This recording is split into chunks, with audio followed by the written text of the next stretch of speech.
Bismillahirrahmanirrahim. Assalamualaikum warahmatullahi wabarakatuh. Dan selamat pagi, salam sejahtera untuk kita semuanya. Pertama-tama mari kita panjatkan puji dan syukur kehadirat Tuhan Yang Maha Esa, Allah Subhanahu wa Ta'ala, karena kita masih diberi kesehatan dan kesempatan sehingga kita masih dapat bertemu untuk melanjutkan mata pelajaran kita PPKN di kelas 12. Seperti biasa, kalau untuk pendahuluan pada pertemuan luring ya, pertemuan tatap muka di kelas, biasanya kita itu doa dan lagu wajib ya. Untuk pendahuluan, untuk pembukaan kita berdoa dan menyanyikan sebuah lagu wajib agar kita membakar semangat untuk belajar. Nah, untuk daring ini kita berdoa dalam hati saja masing-masing di rumah masing-masing ya. Mudah-mudahan pelajaran kita ini bermanfaat, bermanfaat bagi kita, keluarga, masyarakat, dan negara. Kemudian kita mendapat ridho dari Allah Subhanahu wa Ta'ala, dan ilmu yang kita pelajari ini bermanfaat dunia dan akhirat. Inilah slide yang pertama, yaitu slide judul ya. Judul kita masih bab 3, pengaruh kemajuan iptek terhadap NKRI. Iptek ini sudah kita bahas minggu lalu ya, atau pertemuan yang lalu ya. Iptek itu adalah singkatan dari ilmu pengetahuan dan teknologi. Ini sudah kita bahas. Apa itu ilmu, apa itu pengetahuan, apa itu teknologi. Kemudian juga sudah kita bahas waktu itu bagian A-nya. Bagian A-nya yaitu pengaruh positif kemajuan iptek terhadap NKRI. NKRI itu singkatan dari apa? Negara Kesatuan Republik Indonesia. Ini sudah kita bahas bagian A-nya ya. Berarti kita sekarang akan melanjutkan pada slide yang berikut, ada pada judul kecil yang berikut ya. Nah, inilah dia yang judul kecil yang pertama. Pada bab 3 ini sudah kita lihat bagian A-nya ya, yaitu pengaruh positif kemajuan iptek terhadap NKRI. Kemudian sekarang yang mau kita bahas adalah bagian B-nya, pengaruh negatif kemajuan iptek terhadap NKRI. Nah, kemudian bagian C-nya nanti akan kita bahas pada pertemuan selanjutnya. Dengan kata lain, berarti yang mau kita bahas hari ini hanya masalah judul kecil bagian B-nya saja. Judul kecil bagian B-nya saja, yaitu pengaruh negatif kemajuan iptek terhadap Negara Kesatuan Republik Indonesia. Bagi yang ada bukunya ya, boleh dilihat bukunya, mana tahu itu bab 3 ya. Karena kita belajar ini dari buku itu juga yang mau kita bahas ya.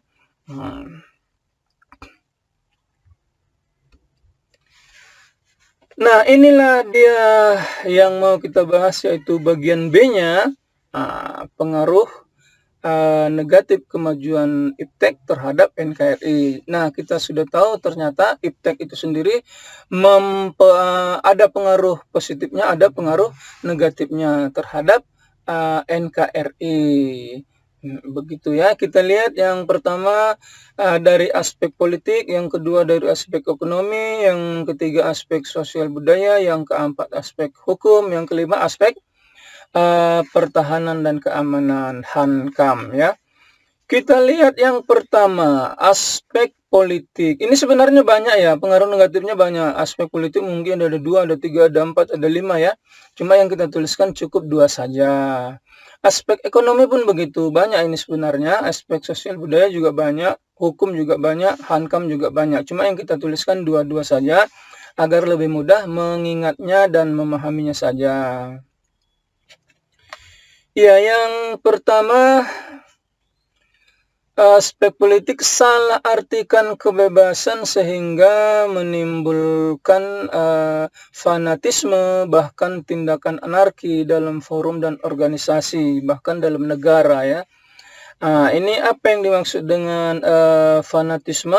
Fanatisme itu adalah ketertarikan terhadap sesuatu ya, atau keyakinan terhadap sesuatu, atau kepercayaan yang kuat terhadap sesuatu. Jadi kalau sebenarnya fanatik atau fanatis itu kalau dalam arti yang baik, dalam arti yang positif itu sebenarnya baik ya. Cuma yang salah itu kadang-kadang kita fanatik yang buta atau fanatik yang berlebihan. Jadi kadang-kadang kita itu fanatiknya sampai-sampai tidak menghargai orang lain yang berbeda dengan kita. Kalau fanatik itu memang boleh ya, tapi dalam arti yang positif. Yang nggak baik itu adalah fanatik buta atau fanatik berlebih-lebihan sehingga tidak menghargai orang lain.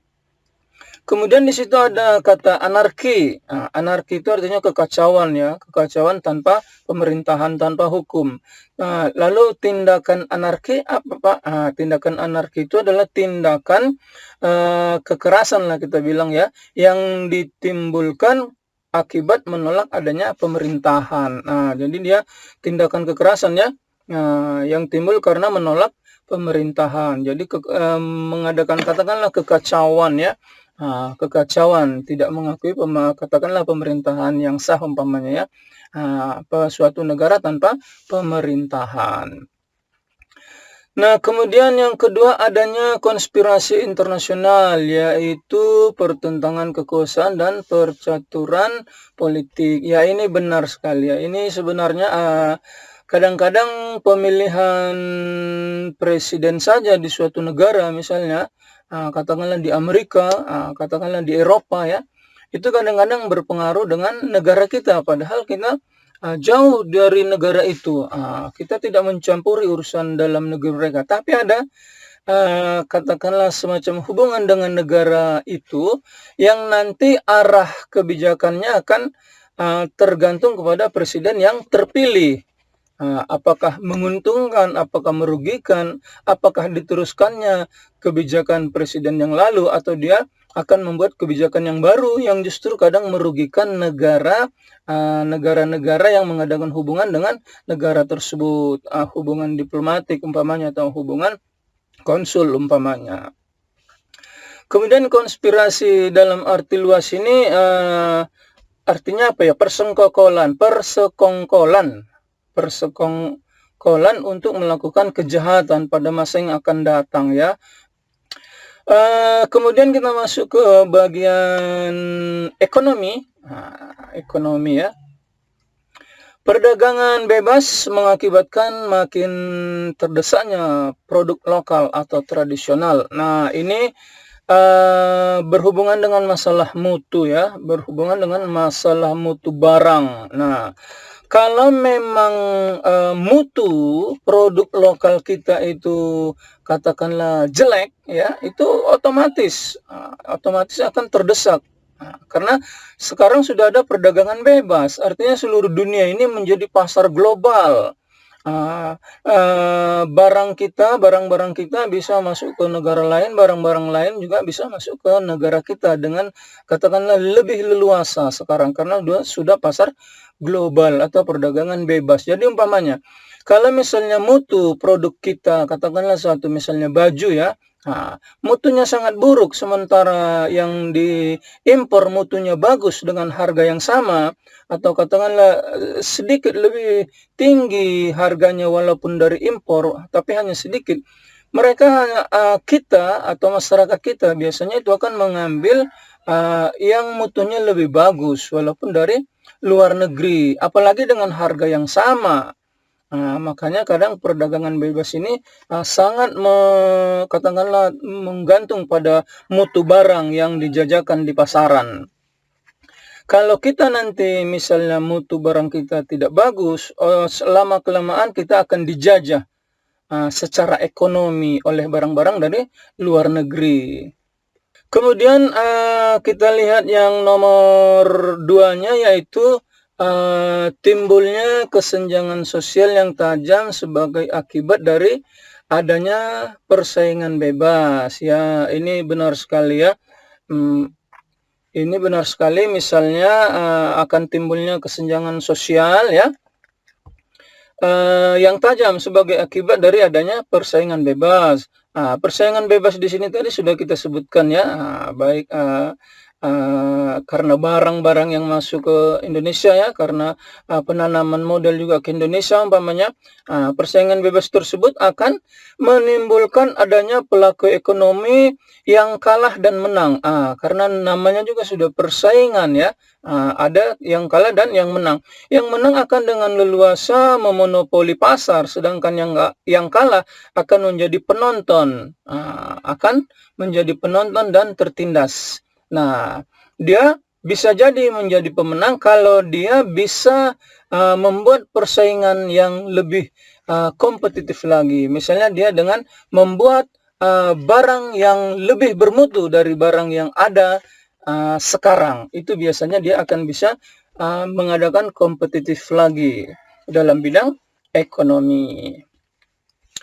Kemudian kita lihat aspek sosial dan budaya. Yang pertama, munculnya gaya hidup konsumtif dan senang mengkonsumsi barang-barang dari luar negeri. Ya benar, Indonesia ini udah terkenal dari dulu ya, adalah negara yang konsumtif, artinya pemakai saja, sementara tidak bisa membuatnya.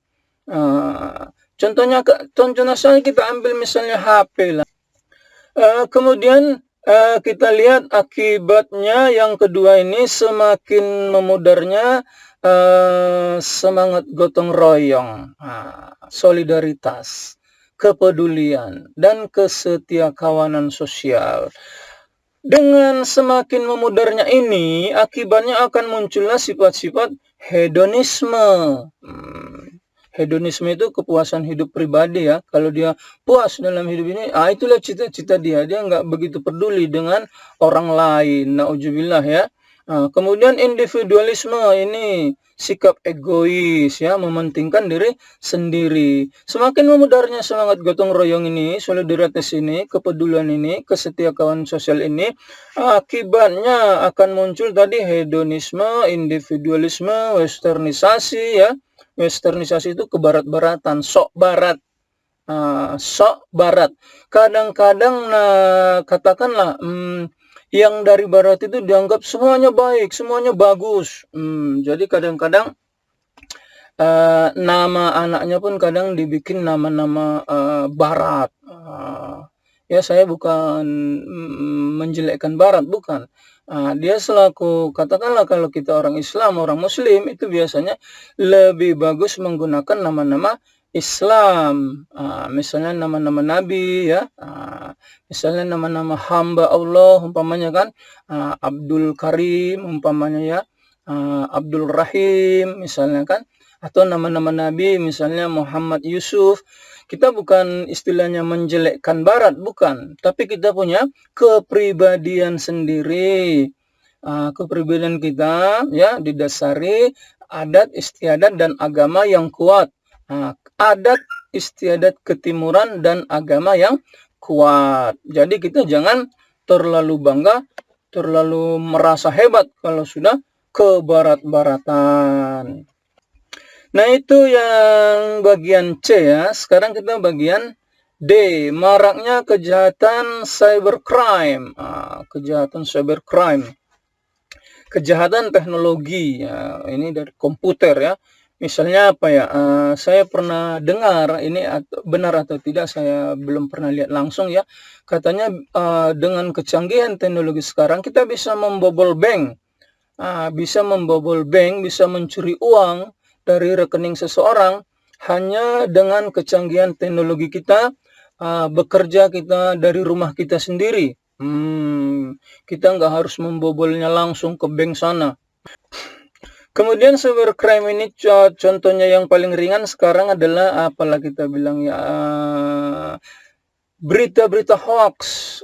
Jadi kita jangan biasakan membuat berita-berita hoax, atau jangan biasakan menyebarkan berita hoax atau meneruskan berita hoax di media massa, misalnya di HP. Itu nanti kita bisa terjerat Undang-Undang ITE. Jadi jangan coba-coba bermain-main yang tidak-tidak dunia kriminal cybercrime. Kemudian yang kedua, memudahkan masyarakat dalam melakukan tindakan kriminalitas atau kejahatan. Ya, ini benar ya. Kadang-kadang mau katakanlah merencanakan suatu kejahatan.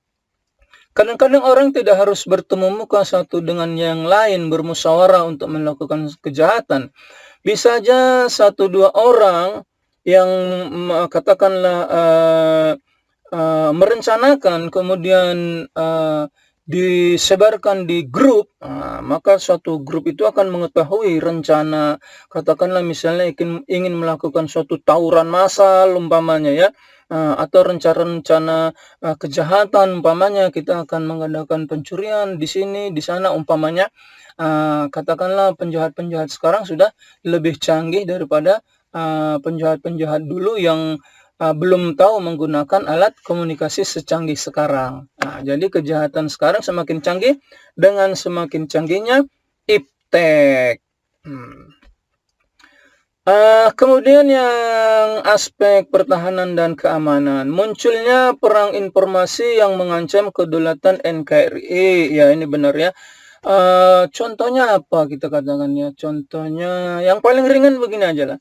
Sejak pemilihan presiden dulu ya, sejak presiden katakanlah masa Jokowi ya, pasangannya, kemudian Pak Prabowo ya, sampai sekarang masih ada istilah-istilah kadrun, istilah-istilah cebong, astagfirullahaladzim, istilah-istilah itu jangan lagi dibawa ya, janganlah, itu mengancam kedaulatan negara kita itu, mengancam kedaulatan. Hal-hal itu bisa jadi sebagai pemicu perpecahan di masyarakat, bangsa dan negara. Jangan ya, jangan lagi. Cukuplah sudah. Dewasalah kita jadi orang ya. Nah, kemudian kita lihat keberadaan senjata pemusnah massal seperti rudal nuklir dikhawatirkan mengancam kedaulatan Negara Kesatuan Republik Indonesia. Ya, ini benar, ini apalagi pada masa perang dingin dulu ya, tahun 80-an ya, tahun 90-an itu terasa sekali ada perang dingin ya antara blok barat dengan blok timur ya, antara Amerika dengan Uni Soviet waktu itu. Sekarang memang sudah mulai mereda ya. Namun rudal dan nuklir ini, rudal itu peluru kendali ya. Peluru kendali ini bermacam-macam ya, ada antar negara, ada antar benua.